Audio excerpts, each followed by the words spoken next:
Toot, toot, babies, babies, babies.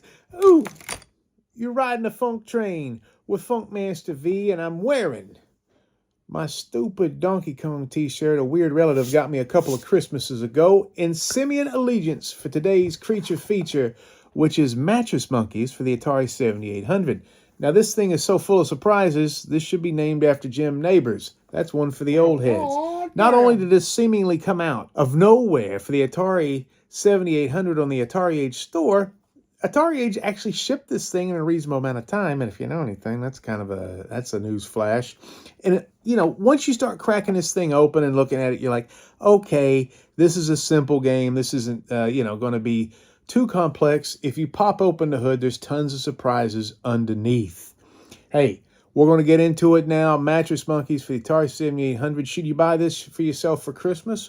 We'll let you know here in about 36.5 seconds. Since the beginning of time, there's only been one website with the Babylons to claim every game reviewed when it came to the Pro System, and that's Atari7800forever.com.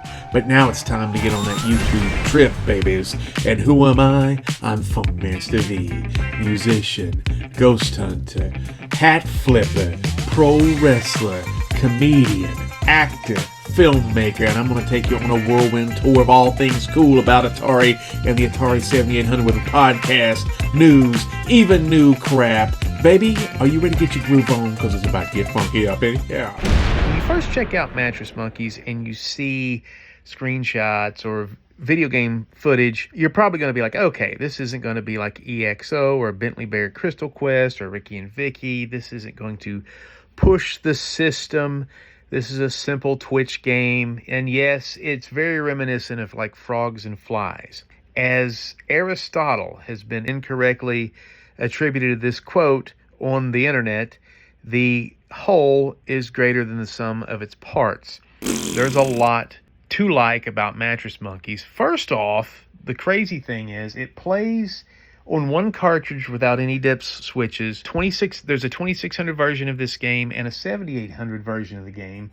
And for all intents and purposes, the only difference are the graphics. The graphics on the 2600, not bad, but the ones on the 7800 I think are really cool. I love the wallpaper designs. It looks like whoever programmed this, Matthew Halpern or Zachary Scalero, they must have had an old granny with wallpaper, because that's exactly what this looks like.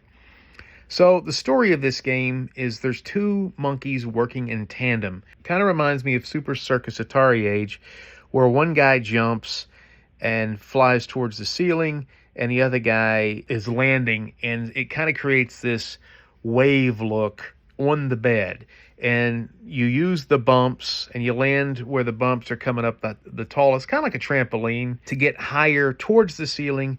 And when you do that, you can garner flies. Now, again, I have a big problem with logic in video games. Like, why is John Hancock throwing cinder blocks over his head when he's a middle-aged man? Also, why are monkeys so fascinated with these flies that are going around the bedroom? It should have been like bananas or something flying around. That would have made more sense to me, but we'll give them a pass because the game's cute. So you're in command of one monkey out of the two, jumping up, trying to grab flies, and there's a bonus banana that just mysteriously appears underneath the ceiling fan. Speaking of the ceiling fan, that thing is a bastard. That will decapitate your ass and cost you one life. The other peril is the edge of the bed. If you've ever been a kid or owned a kid, the edge of the bed is the scariest part, because that's where they can fly off and then they'll call DCS on you. Like, why was the kid jumping up on the bed? So if you fly off the bed, it only gives you a 5-point penalty. So the main thing you got to watch out in this game is the ceiling fan, the whirling dervish of doom. You can play 0 players. For if you're really lame, you can watch the computer play itself. 1 player or 2 people will compete against each other to see how many flies and points they can get, which is pretty cool if you have somebody who wants to come over and play this type of thing. In between the levels, and again, each level has a different color wallpaper. At least there's 3 of them. But in between the levels is a switch of perspective. if you will. You are suddenly in the brain of a fly, and you will see these hands coming up trying to grab you, and you got to navigate those to get all the bubbles. Again, does a fly give a crap about bubbles? And where are all these bubbles coming from? I'm kind of scared to even wager a guess what they're coming from. But you want to collect all the bubbles that you can in a time frame, and if you get all the bubbles without getting captured by these two gnarly hands coming up trying to grab at you, you will get massive bonus points. And that's kind of where pretty much the crux of your score will come from, these bonus levels. These bonus levels have a cool fly sound effect, but they are not very challenging at all. If a bubble pops as it's going towards the ceiling and you missed it, it will reappear at the bottom of the screen. You just got to make sure you get it in the time limit. So there's not a lot to this game. We're jumping up and down. It's a Twitch game, trying to catch flies, then trying to catch bubbles, and trying not to get decapitated by the ceiling fan. I was tempted to give this game a pretty low score because it was so simple, but there's a lot going for it. One of the attributes I really like is the music. The music can be turned off, but it is kind of like satanic circus music.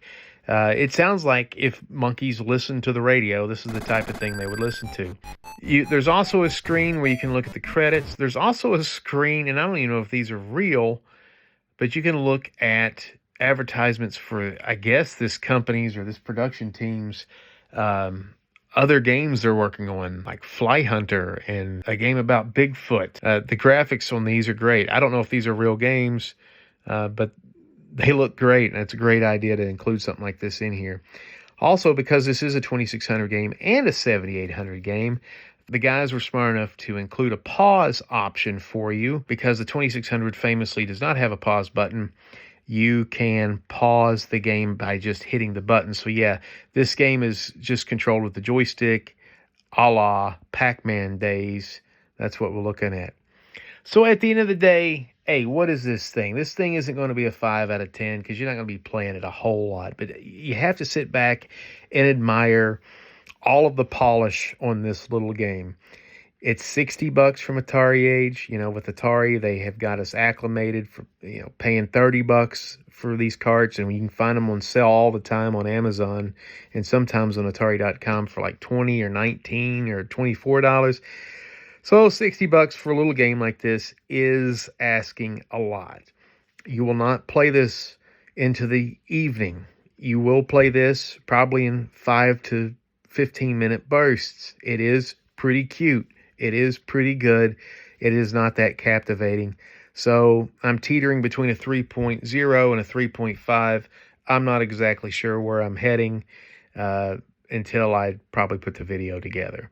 So is this a must-buy for Christmas? No. If you have a monkey in your life, or you know someone who has a monkey in their life, they may like it. If you're a Pac-Man fan or some sort of adventure-type game or a shoot-'em-up fan on the 7800 Pro system, this may be a little bit too much of a asking price for a game like this to get some of those greenbacks out of your wallet. Merry Christmas. I've got another video or two coming up, but I'm about to go to New York. Speaking of New York, Theperfectjean.nyc. Oh my God, can you believe it?